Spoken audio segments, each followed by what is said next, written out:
Hey folks, welcome to FiddleHed Fiddle Lessons. I'm going to do a series of lessons on how to play in tune. It's something I hear that you're struggling with, and so I decided to create a mini course, some strategies to help you play in tune. Then I also made a little library of exercises to help you tune up each of the key notes on the fiddle. Okay, so I'm just going to jump into this lesson, which will be like an overview of the strategies, and then go into more depth on each strategy in follow-up lessons. Okay, so I'm just going to list off 5 big ideas to help you play in tune right now.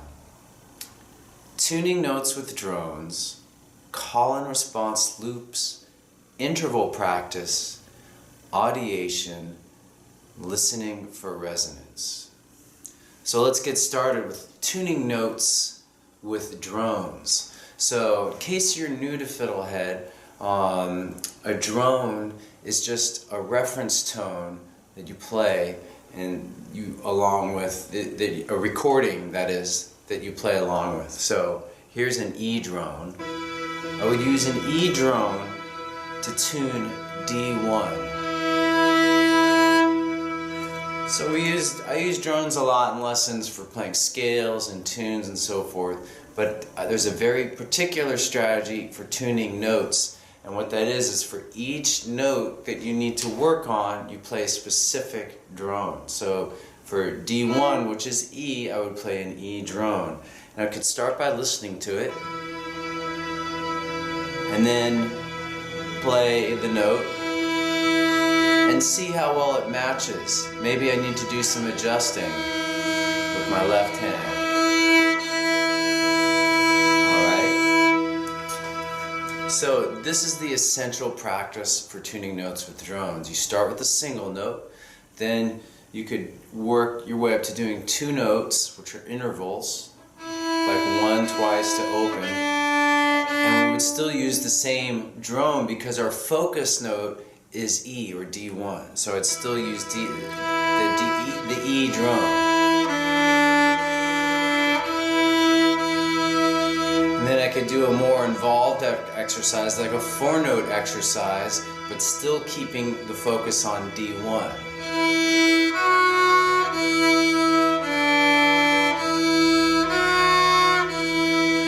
Alright, so that's just a quick introduction to the powerful practice of tuning with drones. Okay, let's go on to the second big idea, which is call and response loops. So call and response is an old music idea. It's basically one person plays something or sings something and somebody else responds. And what I've done is I've taken the basic idea of that and created loops. So because you're practicing on your own a lot of the time, but this is a great way to use this powerful practice by yourself. So the way that I'm going to call one up right now on my computer and play it for you. So the way it works basically is that you'll hear an exercise, and you'll hear it with a beat, like just a simple like 4-quarter note kick drum, and then you'll have the same amount of time, but without hearing the exercise. You'll have a space, that is, where you play it. So here's an example of one of the loops. I don't know if you can hear it. And then there's a space, and you'd play. So hear it again. Now I play it.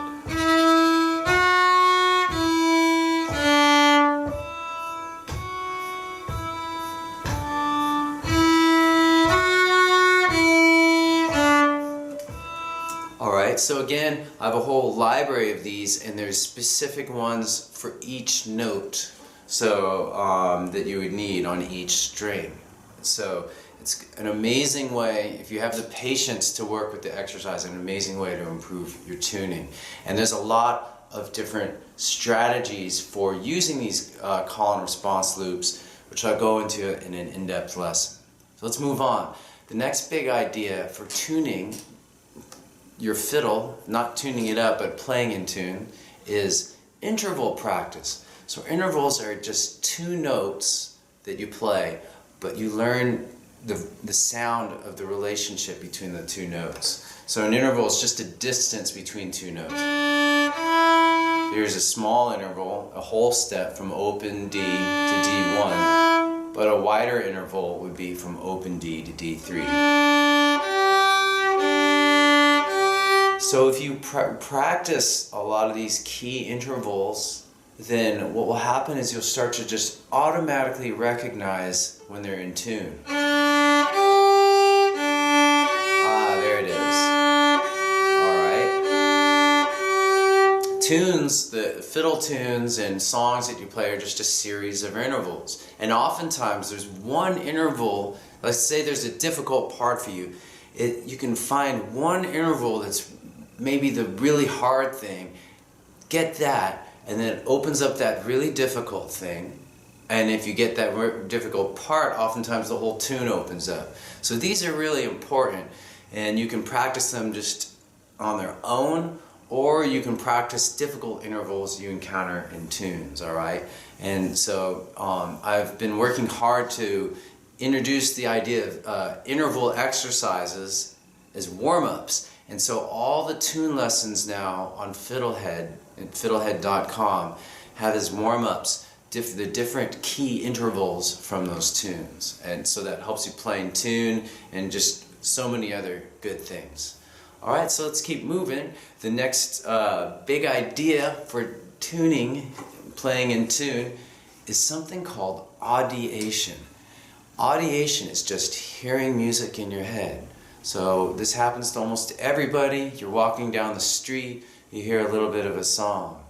We all live in the yellow submarine, the yellow submarine, and then you start singing it or humming it or whistling it. But that process of hearing it initially is audiation. And we just kind of do it spontaneously. But what I'm going to teach you to do is to do it intentionally, so that you can practice. And the great thing about audiation, once you get the idea, you don't even need to have your fiddle. So you could be out, you could be taking a break at work and practice for 10 minutes and get like real practice in, because you're practicing using your mind. And so it's great. The audiation is really building a mental picture of how these notes should sound, as well as how phrases should sound. And it's a very simple thing to practice. Start with D1, just stick with this example, and see if you can hear it in your head. And so if you can't, or you're unsure, start by singing it, or humming, E, and then play it. Now try to just hear it in your head. Okay, I can hear it very clearly because I've been doing this a while, but if you're not sure, just try singing it, and then eventually you'll get to the point where you can play something, and then you could hear it in your head. Very powerful practice. And so you start with single notes, work your way up to intervals, work your way up to exercises, and then to parts of tunes, and that's audiation. Basically, there are many great ways to practice it. Look for that in the in-depth lesson, but the basic idea again is playing something, hearing it in your head. All right, that's the basic practice. Okay, one last big idea to help you play in tune, okay folks? It's listening for resonance. All right, so what is resonance? It's when certain notes you may have noticed ring more than others, like D3. All right, D3 will make open G ring. And when you hear that ring, you know you're in tune. And that's the basic idea. If you can learn to recognize the ring, then it will help you, because the D3 you can sort of anchor that now. You can sort of get that in tune, and it becomes an anchor. So when I play it, I can actually see my G string vibrating. I'm not sure this will work. I'm going to play it for you. Can you see that on film at all? And I'm going to give you a really poor explanation of why. It's a physics thing called resonance, And basically, the energy from this wave that starts on a string when you play D3, it's exactly the way that wave is exactly twice the frequency, and so it makes the open G. It's twice the frequency of open G. They're both G, but D3 is higher sounding, and so basically the waves really interact nicely with each other. Is another way to put it. So, hey, if there's anybody out there who has a better explanation of resonance, just put it below. I'm also going to think about it, and maybe if I can explain it better, which I think I can, I'll write a blog post about it. Alright, so cool. And so basically you can learn to recognize this. You can also play D3 in open G. Oh, it's out. Alright, so I'm gonna also do a short, quick lesson that goes in a little bit more detail on resonance. And so that's it for this overview lesson. I want to close with just sort of a philosophical approach almost. Well, no, this is kind of practical too, but you're playing and you're trying hard to play in tune. You can go into depth, like with the microscope on certain parts, and try to play in tune.